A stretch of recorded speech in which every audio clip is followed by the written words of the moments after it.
Kevin Lomangino from KGL Consulting will now discuss strategies for supporting your authors. Kevin?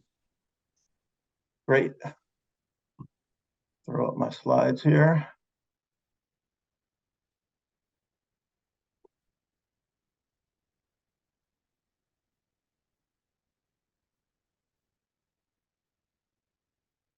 Okay, thank you very much, Mike. Yeah, I'm Kevin Lomangino. I head up the consulting team at KGL, and we're going to talk today a little bit about ensuring author satisfaction. And this is going to be a little bit of a continuation of a talk that I gave on Tuesday. And so I'm not sure how many of this group was there on Tuesday, but don't worry if you weren't. I will catch you up real quickly.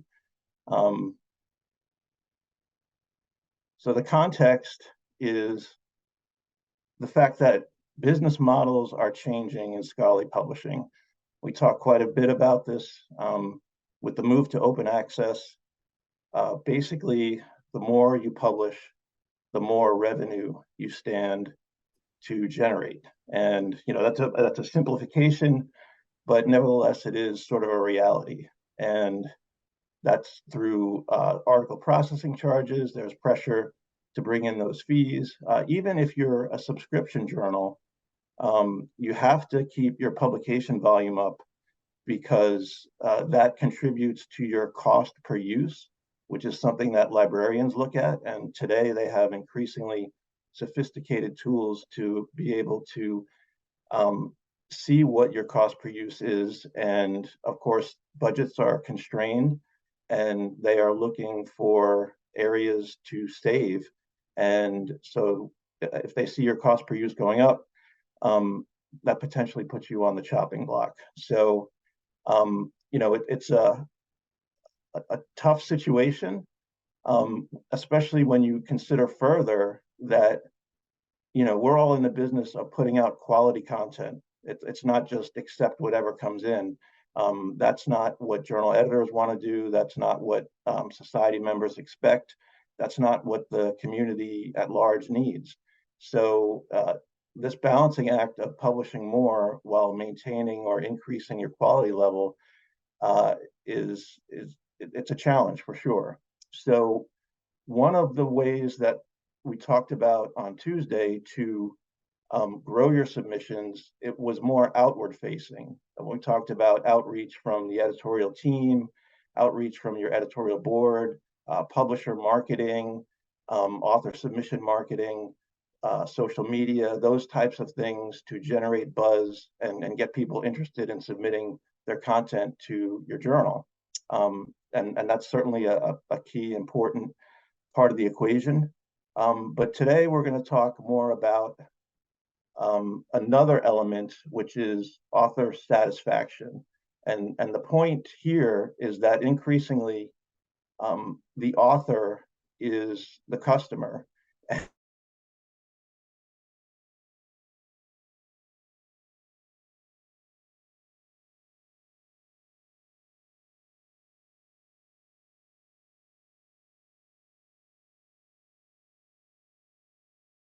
Great experience they had, and that will lead to a virtuous cycle where your submissions grow, the quality of your submissions continues to grow, and you're able to publish more while maintaining the quality level at an acceptable level.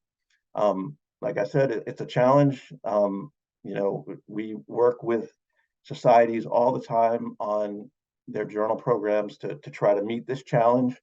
And you'll see I've thrown up some sort of best practices well, actually, these aren't the best practices. These are what authors are looking for when they are deciding where to submit their content. And these are elements that we've come up with based on our work with journals and societies. We talk with a lot of editors. We talk with a lot of authors. We run a lot of author surveys. And we ask often, what are the things that you are looking for from a journal and from your publishing experience? And so these are data driven from data that we've collected, and I think they're pretty consistent with what you would see out there in the literature. And so I'm going to walk through some of these. And by the way, just to throw in a little plug, so we do a lot of author surveys, and I would just recommend that if you haven't done an author survey in a while and you haven't heard from your community, it's something to consider, because almost always I think our clients learn things that they did not know about their author community. And, it varies from client to client, but oftentimes there is a pretty big disconnect between what the editors and the associate editors and the editorial board thinks is important and what the authors think is important. And so you don't want a great disparity there, because that is obviously going to affect author satisfaction. So okay, let's walk through some of these points here. So first of all, almost always the top consideration is, am I going to reach my intended audience with your journal? So that's what they're looking at first.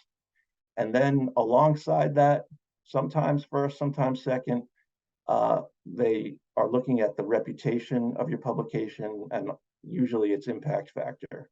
And is it a good match for the expected impact of this article? If it's like the best research that you've ever done and high quality, you might be looking for a higher impact publication. But if it's sort of not the best stuff, then you might be more willing to accept a lower impact factor. So those are almost always number 1 and 2. But then we know from speaking with authors that the editorial board and the masthead, the editors, the associate editors, those are very important as well. They want to see that the names there reflect knowledge and expertise in their specific area of science. They want to know that when they submit to your journal, their article is going to be reviewed by somebody with significant expertise in their particular area, and that it's going to be fairly reviewed by them.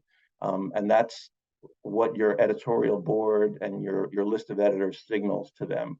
So that's really important. But also, they want to see that people from their area of the world are represented. They want to get a feeling that they are welcome in your publication.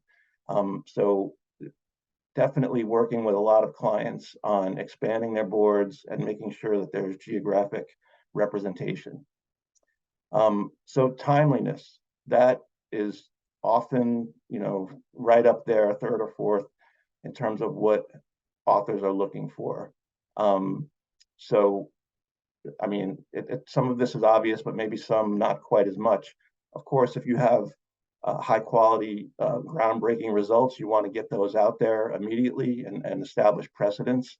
But what you may not be considering is that, especially on the early career side of things, those researchers are very much pressured to establish a publication record, because that drives their ability to advance in their career and to get tenure, all those sorts of things. They're going up with committees to show that they deserve tenure. And one of the ways they do that is by showing a strong, solid publication record. And so if their article and their manuscript is tied up in your peer review system or your production system for a long time, that really hampers them. And we've heard many times from authors who say that it really only takes one bad experience at your journal to turn them off to it. I mean, that's not always the case, but for some authors, one bad experience will do it. And it may be years before they'll come back, or they might not ever come back. So this is really high stakes stuff, and it's important to keep in mind.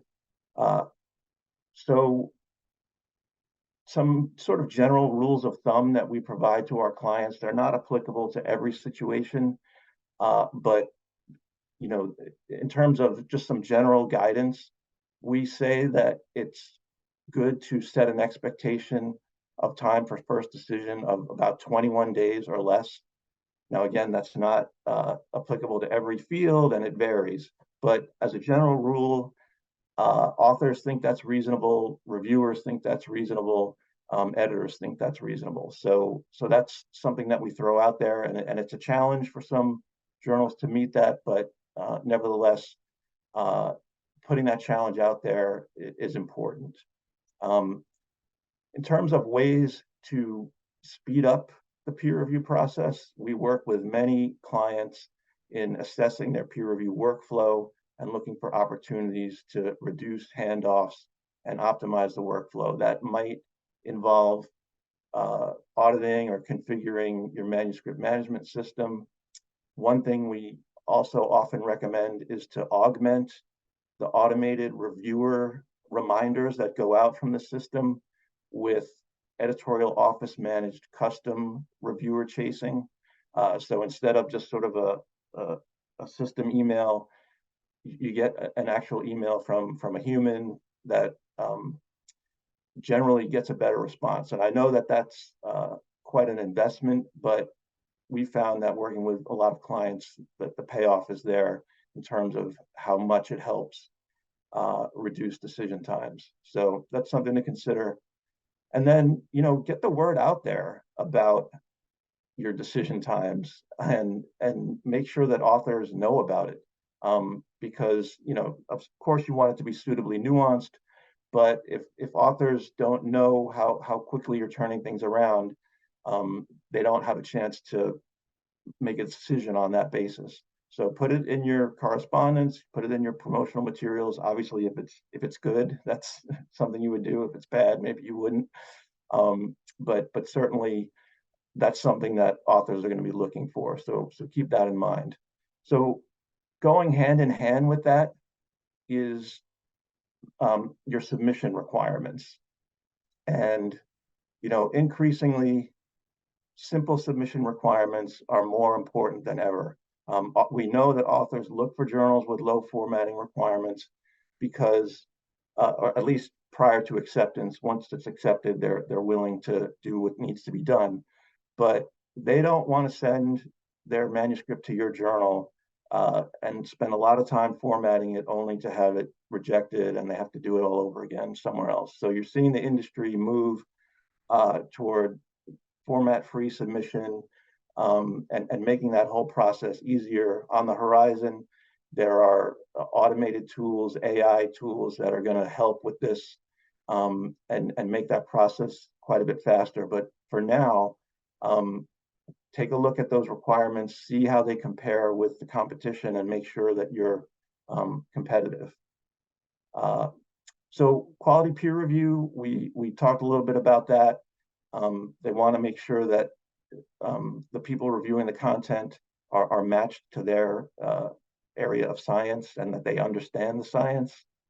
That's one of the comments we get a lot from dissatisfied authors, is that whoever reviewed their manuscript didn't really understand it. And so getting a good match there is quite important. And even if you have to reject a manuscript, in our experience, authors get that, and they will come back to a journal that has treated the submission fairly and provided courteous and useful feedback. On the other hand, authors are almost always dissatisfied when journals make excessive requests for revision, for formatting changes. They require multiple revision cycles and offer lengthy decision timelines. Those are all turnoffs, and increasingly we're seeing, or we're advising at least our clients to always be looking to move the process forward in terms of is the manuscript making progress? So, and if it doesn't make progress, just reject it. So if the decision is a major revision, the next time it comes back, it has to move to at least a minor revision. Otherwise, reject it, and try not to get your author stuck in an endless cycle, because nobody really likes that. And it's just better for your metrics, it's better for the author, it's better for the reviewers to just move on. So then looking forward here at author recognition, at acceptance and post-publication. So just make your authors feel valued.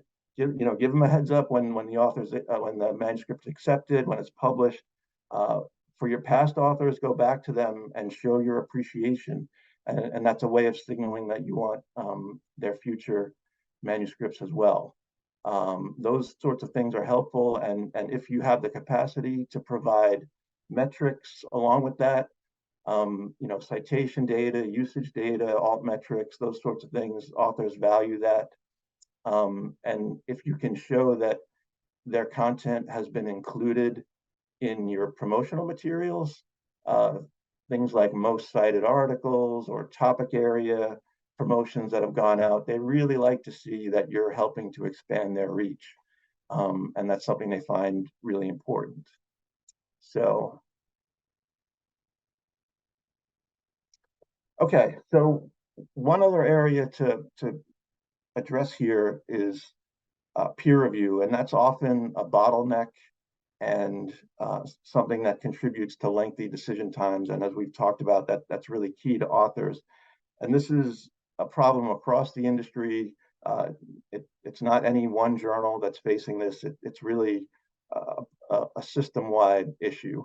And there are a lot of different ways that our clients and others are trying to address this. And I'm just going to give you a few ideas based on what we're seeing.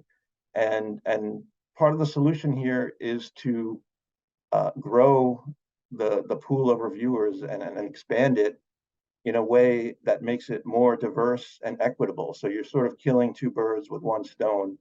Not only are you expanding your pool of reviewers and contributing to faster decision times, but you're addressing DEI. And part of what we see in the data is that most journals rely more on US and European reviewers, whereas the volume of content coming from other parts of the world, especially China and the global South, is increasing. And so there's a mismatch between where the content's coming from and who's reviewing it. And so this is a challenge to address, but some of the things and some of the ideas that we're seeing out there to deal with this. So one, encourage the editorial board to include reviewers from underrepresented countries on every manuscript. When authors submit, ask them and ask declining reviewers to suggest alternate referees from underrepresented countries. The way that you frame this is important, because it's not just give us names of other people to send your article to, but we're actually trying to promote equity here and expand the pool and make this and engage with a broader community. So framing it that way, you might find a little bit more success. You've got to encourage authors of accepted manuscripts to continue to review. It's only fair, really. If you're publishing, you should be reviewing. That's just the way science works. And those who aren't reviewing really need to be encouraged to do so. So along with all this, of course, you've got to be vigilant to who your reviewers are. Keep in mind the paper mills and fake reviewers and all that, which is of course a continuing challenge. But these are some ideas that you might be able to take back to your organizations. And here, some more best practices on the peer review side that I pulled from some recommendations that we've given clients in the past. And one thing that's interesting here, and I would suggest that you take a look at, is instead of just looking at, well, how are we going to review more papers? How are we going to bring in more reviewers? How are we going to expand the reviewer pool? Look at what's actually entering the system and see if there's a way to reduce that volume in a way that will make it more manageable for your community. It's really wasteful of resources and wasteful of reviewers' time if a lot of the manuscripts that they're reviewing, if a high percentage of those are getting rejected, that's not a good use of their time. And that suggests that you need to pay a little bit more attention to triaging those manuscripts at the outset. What are the criteria for what's going to be sent out for review? Based on how many peer-reviewed articles are getting rejected, do you need to tighten those up? That's something that can really help with this whole issue, and it's something, and it's not recognized, I don't think, very widely, and I would suggest that you take a look at that if you think that might be helpful. So we talked about reducing revision cycles. That again eats up reviewer time. If you can reduce that, you will have fewer manuscripts clogging up the system, and decisions can get out faster. We've talked about expanding the reviewer network, and reviewer recognition and appreciation efforts are an ongoing topic of conversation in the industry, and whether how to recognize reviewers, and what form that should take.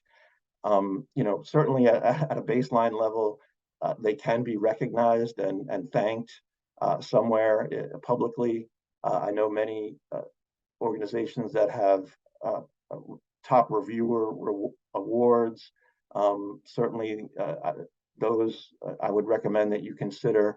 I mean, there are other forms of incentives that can take the form of membership discounts. I've seen discounts on article processing charges for future submissions, discounts on books, things that the society might sell. There's lots of different ways that people are approaching this, and I won't talk about them all, but certainly consider at least recognizing and showing your appreciation to those reviewers. A couple other things here. Matching the manuscripts with the expertise of the reviewer. That can be difficult if you don't have good reviewer profiles. And so one of the practices that we see of organizations that have really efficient peer review systems is that those reviewer profiles are filled out and have a lot of data there about which areas the reviewers are expert in, their response rates and their turnaround times. Those sorts of things are captured in the database, and they can be really helpful for making sure you get a good match between the manuscript and the reviewer, and also that to make sure you're not going out to people who are likely not to respond positively or are going to take a long time to turn around the review. You certainly want to weed those people out. So that's something to consider. And then in terms of authors who are dissatisfied with the peer review quality, most of these are areas that I've mentioned already, except reviewer training and support initiatives. I would definitely recommend you consider beefing up any online course materials, provide conference workshops devoted to peer review, how to peer review, how to become a peer reviewer. Make sure that you provide clear guidelines, and take a look at your review forms. Are they set up to ensure that reviewers are addressing the criteria that are important for your journal? A lot of times, these are forms that haven't been looked at in years or decades, and ensuring that they've kind of kept up with the times and are giving you good quality information upon which to base decisions is important. So I would recommend you take a look at those. And then looking at reviewer scorecards, making sure that you rotate off non-responsive reviewers and those who don't give you quality reviews. I mean, an increasing problem is reviewers who just give a cursory review of a few sentences, let's say, and I've seen this across pretty much all the journals we work with. That's not acceptable. That's not helpful, really. It's not doing anybody any good. So if that's all you're going to get, don't go out to those reviewers.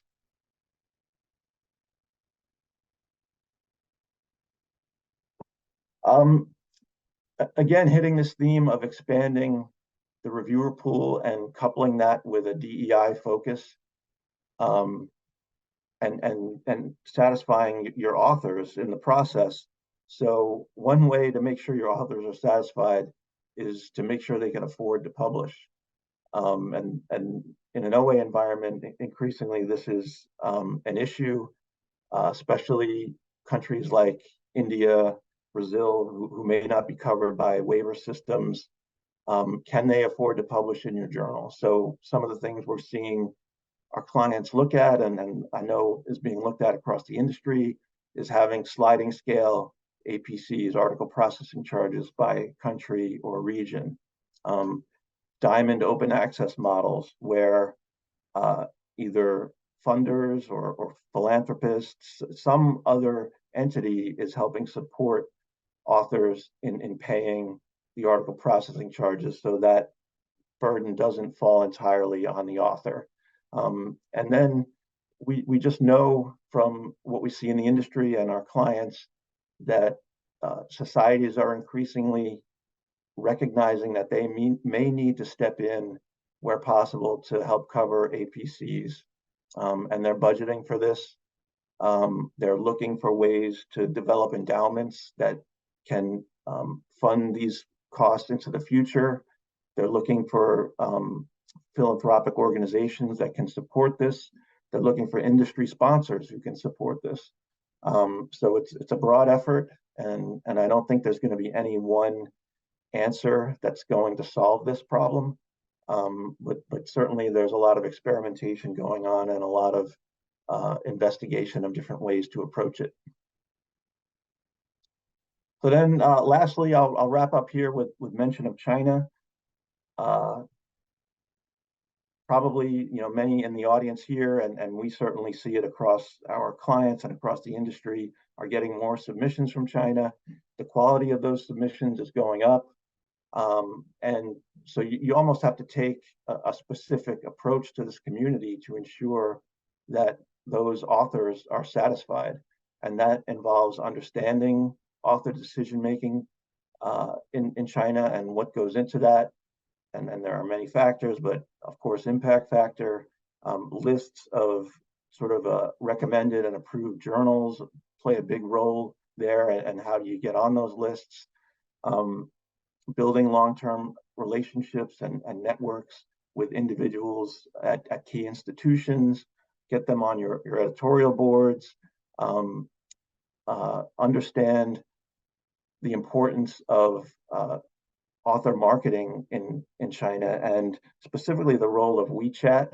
Now, I'm not an expert in this area, but I've seen enough out there regarding how the process works that I know Chinese authors often manage the whole process through the WeChat app, and they get notifications about where their articles are in the process through WeChat. And so understanding how to use that it can be key to reaching the Chinese author market. And then, so ensuring the editorial and production best practices appeal to Chinese authors. That's really the same as what we're talking about for any author with respect to speed. But then can you help them polish their manuscripts as appropriate to ensure that that they get a chance to advance into the peer review process is something to think about. So I will leave it there with a couple of minutes to spare. And I hope that was informative. And I'm it was very interesting, Kevin. I wish we had also just had time to include this in the industry day. Would have been very relevant to so many other people as well. That was a great talk. Thank you. No, absolutely.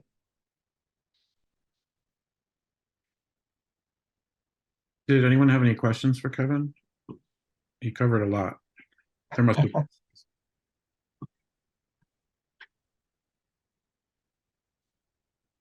Hi, Kevin. I thought that was a great presentation, and it was interesting because there's a good bit of overlap between what you're recommending in consulting and some of the services that we're starting to see societies Absolutely. and publishers really ask us for assistance with.